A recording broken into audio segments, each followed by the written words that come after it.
This is the Nike Dunk Low Premium MF Pink Oxford. It released on April 22nd, 2023 and retails for 120 US American dollars. As it is a woman's shoe, sizes range from a women's 5 or a men's 3.5 to a women's 12 or a men's 10.5.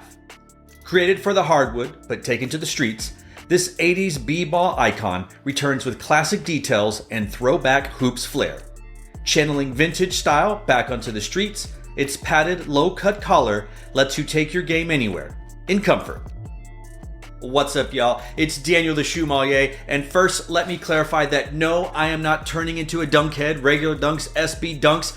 I just happen to like certain shoes. I don't dislike certain silhouettes. Sometimes I prefer some over others, and I do refer to the Air Force One as the superior silhouette. But I will say that when this colorway came out in my favorite sneaker boutique, Kicking It, I was, number one, upset that it was a women's shoe, and number two, that all of the sizes that I could fit were gone. But lo and behold, a women's 11, which is about a 9.5, and a men's, I managed to find it, I managed to grab it, and I really like it because this colorway, the materials, just everything about this shoe is so choice. It's not quite an SB, it's a regular dunk, but because of the thickness of the sock liner and the tongue, it almost gives off just a little bit of that SB comfort. But today we're gonna talk about a dunk. I don't hate the dunk, I just prefer other ones. So Pink Oxford dunk, really like it. Let's talk about it. This offering of the Nike Dunk Low comes constructed in a mix of premium leather and nubuck materials with leather tongue labels, swooshes, and heels. Its entire upper arrives in a soft pink hue with matching laces and insoles, while sitting atop a white midsole and pink rubber outsole to complete the design. Its branding elements at the tongue and heel appear via tonal debossing to maintain the synchronization of color across the shoe. When it comes to fit, my foot is about a 9.25, but that shoe size does not exist. So sometimes, depending on the brand or the silhouette, I go down to a 9, I go up to a 9.5. When it comes to Jordan 1s, I typically go up to a 9.5.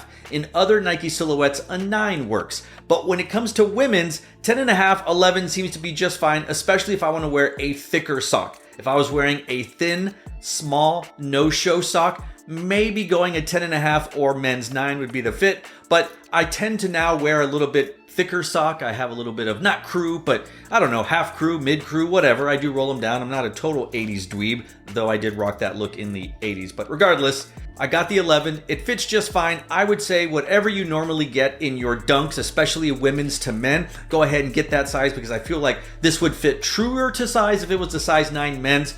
But regardless, I got a women's 11, which is a men's 9.5, which I'm totally fine with. I do enjoy a little bit more wiggle room in the toe box and not a whole lot of lockdown on the midfoot, so this worked out pretty well for me in this case. When it comes to comfort, I don't find the regular dunks to be terribly comfortable. I think the Jordan 1s and regular dunks are both right up there with, like, yeah, I'm gonna remove the insole, but in a third-party insole so that I can last longer than 4 to 6 hours. I don't find this shoe to be any more comfortable than a normal dunk, especially underfoot, but it's not less comfortable. Like I said, the materials are very nice, the tongue is okay, the sock liner is a little bit of squish, a little bit of thickness, so maybe just a little bit of point, something or other, more comfortable than a normal dunk, but it's not as comfortable as an SB, at least in my opinion, and it's certainly not as comfortable as any of the more current, futuristic, modern, contemporary comfort technologies that we find on Nikes, Adidas, etc. Now, I'm a big fan of monochromatic shoes, especially in colorways that are outside of your normal blacks and grays and whites, etc. This Pink Oxford definitely has a pink clay hue, almost like a pottery class type pink. I've never been to one, I've just seen it on the movies, and if you're as old as me or remember the memes, you'll get the Ghost. Ghost is where it happened. Community did a really good bit on that as well, but regardless, this whole shoe is in that color, everything matches. I do like that they didn't suddenly put the Nike like in white or black. And while I would have loved a less bright white color on the midsole here, doesn't need to be aged, doesn't need to be vintage, but it'd be nice if it was like an eggshell or something just a little with a little twinge of yellow in it. I think that might be fine, but maybe with some wear, some daily wear and tear, it'll come to find a nice color that will match the rest of the shoe. But regardless, it's a fine looking shoe. I'm glad I was able to grab it. I am not one of those, as I've mentioned time and time again, that's all about the dunks. I'm really not all about one particular silhouette. I'm not a shoe monogamist. But when I saw this, again, I was like, oh man, that's a really good looking shoe. And I was actually looking to see if that is size for my wife, because she's a size 9 in women's, and they go, no, I always got an 11. I was like, oh my God, 11. So I had to grab it. I'm glad I did. It's gonna make for a good summer, fall, spring shoe. Honestly, with the exception of the 5 to 6 weeks of winter we have down here in Texas, this shoe could be a year-round shoe for me. So we'll see. I'm loving it. You should definitely check it out. If you can, you might find it sitting at your local favorite sneaker boutique, or if you want to grab it, you might be able to find it online, various sizes for retail, or maybe just a little bit more on resale sites. Not really sure, haven't checked it out, but why don't you give it a check out and see what you think about this particular shoe and decide if you want to grab it for yourself.